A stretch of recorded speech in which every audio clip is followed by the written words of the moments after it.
Bonjour et bienvenue. Dans cette vidéo, portant sur le livre Réflexions sur la question juive de Jean-Paul Sartre, je vais essayer de vous en faire un bref résumé en 13 diapositives. Jean-Paul Sartre est né en 1905 dans une famille bourgeoise parisienne. Son père, officier de marine sorti de l'école polytechnique, meurt de maladie avant d'avoir pu connaître son fils. Il sera donc élevé par la famille de sa mère, qui est la cousine du pasteur alsacien Albert Schweitzer.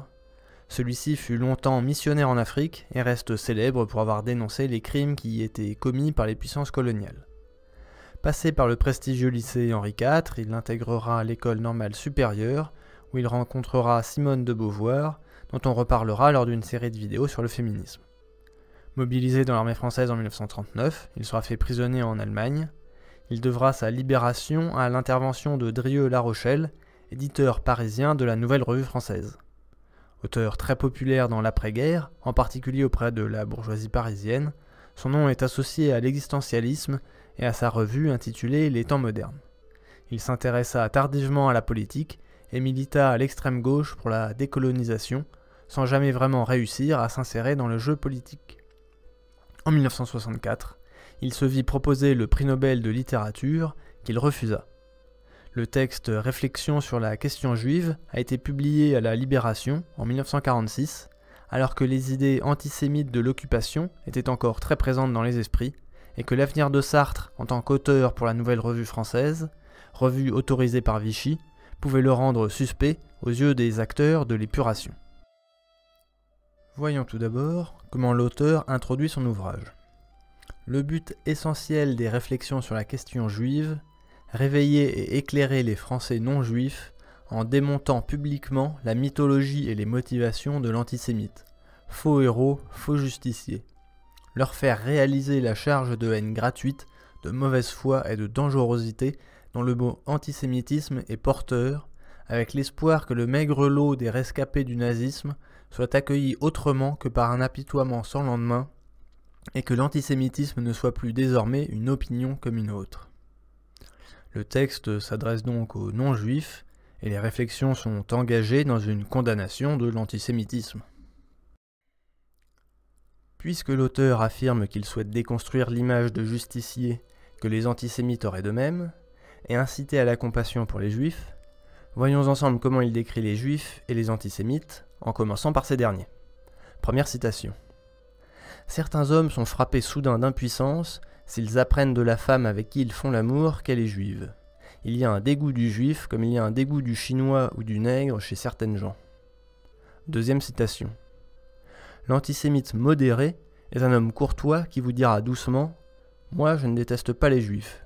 J'estime simplement préférable, pour telle ou telle raison, qu'ils prennent une part réduite à l'activité de la nation. » Mais l'instant d'après, si vous avez gagné sa confiance, il ajoutera avec plus d'abandon « Voyez-vous, il doit y avoir quelque chose chez les juifs. Ils me gênent physiquement. » Avec ces exemples caricaturaux, on peut comprendre que l'objectif de l'auteur soit de ridiculiser des personnages qu'il trouve détestables. Mais de la part d'un philosophe, on pouvait s'attendre à plus d'exemples sourcés, venant par exemple de textes d'auteurs antisémites. Et le pire reste encore à venir, car voici la conclusion de l'auteur sur les antisémites qu'il vient de décrire. Le portrait est achevé. Si beaucoup de personnes qui déclarent volontiers qu'elles détestent les juifs ne s'y reconnaissent pas, c'est qu'en fait, elles ne détestent pas les juifs. Ainsi, selon Sartre, une personne qui souhaiterait leur extermination, mais qui pourrait coucher avec une femme juive, ou qui ne serait pas gênée physiquement par la vue d'un juif, ne serait pas antisémite. Étrange. Observons maintenant la description que l'auteur fait des juifs. Je cite. « Les juifs sont les plus doux des hommes. Ils sont passionnément ennemis de la violence. Et cette douceur obstinée qu'ils conservent au milieu des persécutions les plus atroces, ce sens de la justice et de la raison qu'ils opposent comme leur unique défense à une société hostile, brutale et injuste, c'est peut-être le meilleur du message qu'ils nous délivrent et la vraie marque de leur grandeur. » Après avoir affirmé que les juifs sont ennemis de la violence, on pourrait s'attendre à ce qu'ils apparaissent inoffensifs. Mais ce n'est pas exactement le cas, puisque l'auteur leur reconnaît des ennemis qu'ils attaquent. Je cite. « La religion qu'attaquent les juifs athées, et dont ils veulent se débarrasser, c'est le christianisme. Leur athéisme ne se différencie aucunement de celui d'un Roger Martin du Gard, qui dit se dégager de la foi catholique. Pas un instant ils ne sont athées contre le Talmud, et le prêtre pour eux tous, c'est le curé et non le rabbin.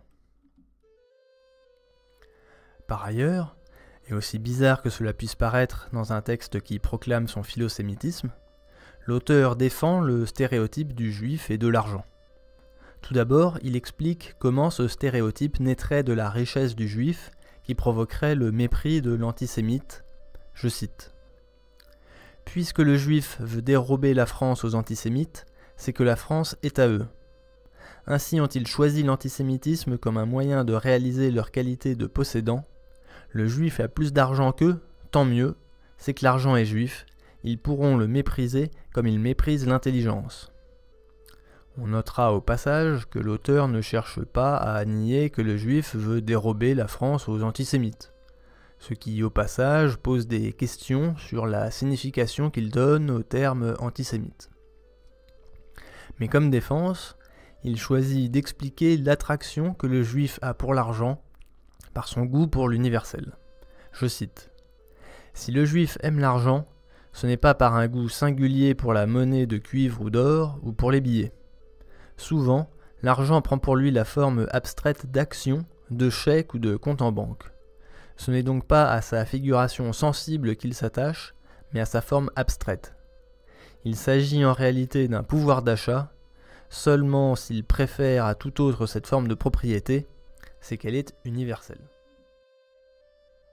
Ce goût de l'universel viendrait aux Juifs de son rationalisme, qui selon l'auteur le distingue des antisémites. Je cite : « Le rationalisme des Juifs est une passion, la passion de l'universel. Si la raison existe, il n'y a point une vérité française et une vérité allemande. Il n'y a qu'une vérité, et c'est le meilleur qui la découvre. En face des lois universelles et éternelles, l'homme est lui-même universel. » Le juif serait donc caractérisé par son rationalisme et sa quête d'universel. Voyons en comparaison ce qui caractérise l'antisémite. Contre le juif, on a dressé les puissances irrationnelles de la tradition, de la race, du destin national, de l'instinct. On prétend que ces puissances ont édifié des monuments, une culture, une histoire, des valeurs pratiques, qui conservent en elles beaucoup de l'irrationalité de leur cause et qui ne sont accessibles qu'à l'intuition. La défense de l'Israélite est de faire s'évanouir les pouvoirs obscurs, la magie, la déraison, tout ce qui ne peut s'expliquer à partir de principes universels, tout ce qui laisse entrevoir des tendances à la singularité, à l'exception. Il se méfie par principe de ces blocs totalitaires que de temps en temps l'esprit chrétien fait apparaître.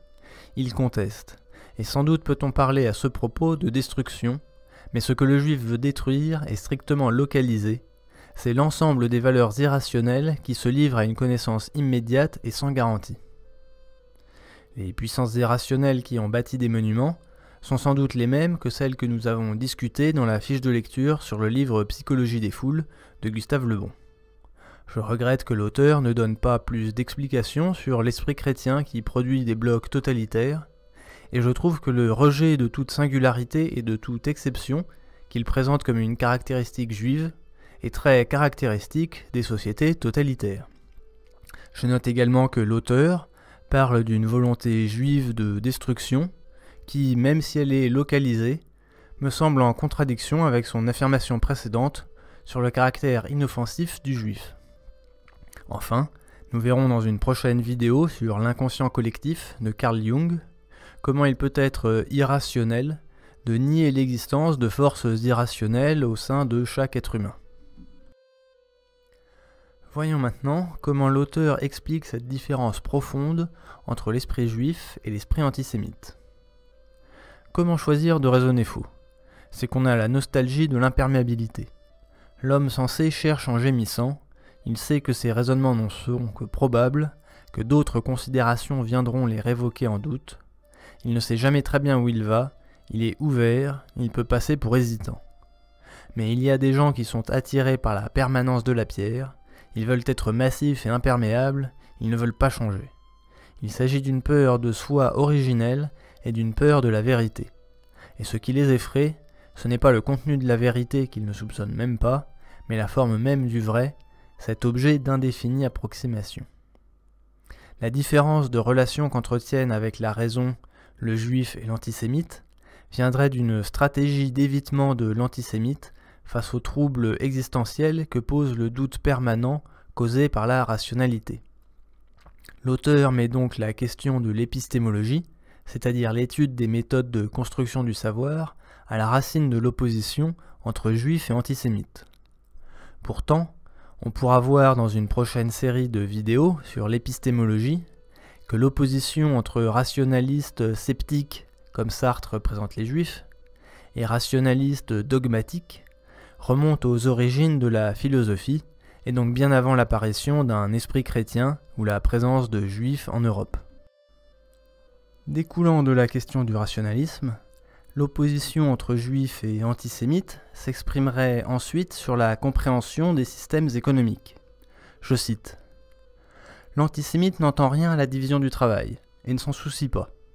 Pour lui, si chaque citoyen peut revendiquer le titre de français, ce n'est pas parce qu'il coopère à sa place dans son métier et avec tous les autres à la vie économique, sociale et culturelle de la nation, c'est parce qu'il a, au même titre que chacun des autres, un droit imprescriptible et inné sur la totalité indivise du pays.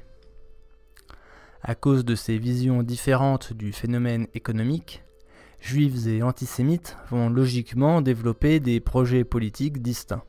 Je cite : « Nous constatons que l'antisémitisme est un effort passionné pour réaliser une union nationale contre la division des sociétés en classes. » Par rejet de l'antisémitisme, Sartre choisit d'adhérer à la lutte des classes.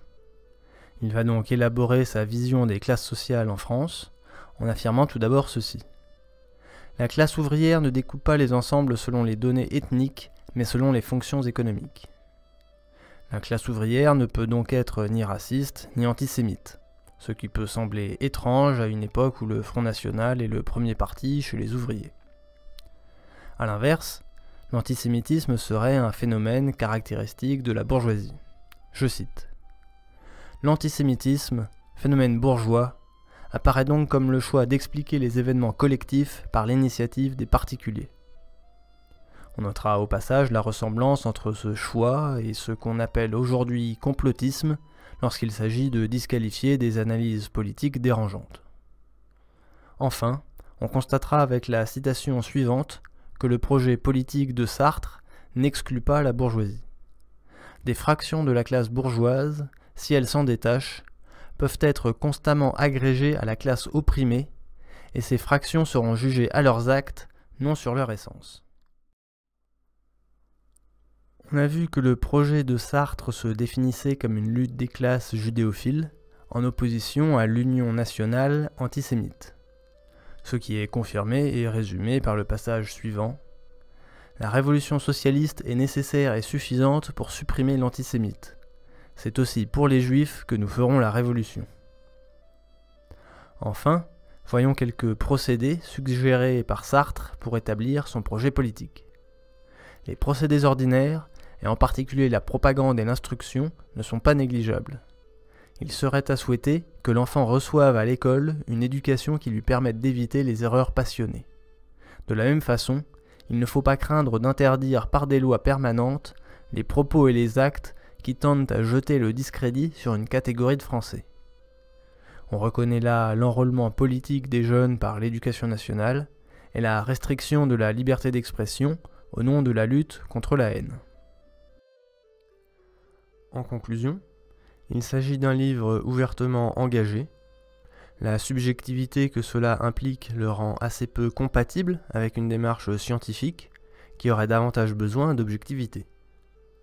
C'est sans doute ce qui explique que ce texte soit vide de références et rempli d'exemples non sourcés et de stéréotypes caricaturaux. Dans ce contexte, l'auteur pose une description des origines de l'antagonisme entre juifs et antisémites. Les juifs seraient naturellement rationnels, ce que Sartre ne distingue pas de sceptiques, tandis que les antisémites seraient dogmatiques. Enfin, l'auteur constate une différence de vision économique entre juifs et antisémites, qu'il considère comme une conséquence de cette différence de rationalité.